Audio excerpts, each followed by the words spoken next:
Manipur da phamung chama ka yangkhai leiba cancer hospital ama Sanaba RIMS na government of India da thakhiba proposal ama Ayaba Pirakle hospital asi sabat loiraklabadi awang nongpok ta Khwaidagi Chaoba cancer hospital ama Oiragani haina RIMS ki director professor G Sunil Kumar Sharma na phongdorakli Regional Institute of Medical Sciences Infalna Department of Radiation Oncology ka loinana senduna ngase RIMS Hospital gi OPD block ta World Cancer Day 2025 ki thoramda wafam asi phongdokluduna mahakna makhatana hai project asi lakliba chahi mari manga sida soidana loisilaklagani haibagi thajaba lei RIMS Infalna cancer treatment da khumang chawksenaba akanba mong da hotnari Miyam nasu afaba punsi mahing amada hingbaga loinana cancer ga loinana hingliba patient sing asibu nungsi chanan loina bibagi tangai fadabat lei cancer hairiba laina ase ngana khandok hoba amade punsi mahing da ahongba khara purakpana irai laina layengba amade ngakthokpa ngami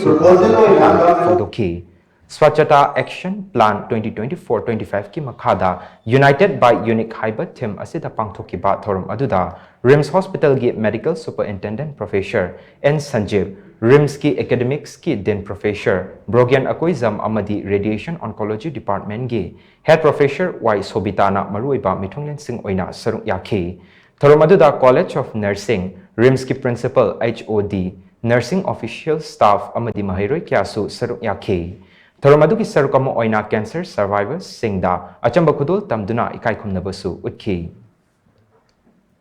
apoi proposal oina government of India da 150 bedded cancer hospital lama apoi Sanaba propose tawjagre ani government ke abai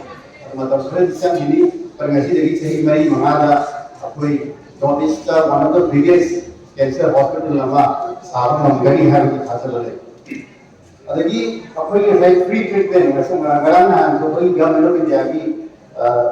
apoi like sabha lok sabha ki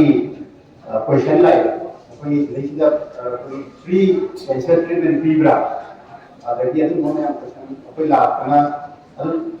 free cancer ke ya mana apoi ki insurance ki cover ki lai hai adu apoi pula pula fibra ki lai ke adu yang subsidized rate ka ya ini fee number 1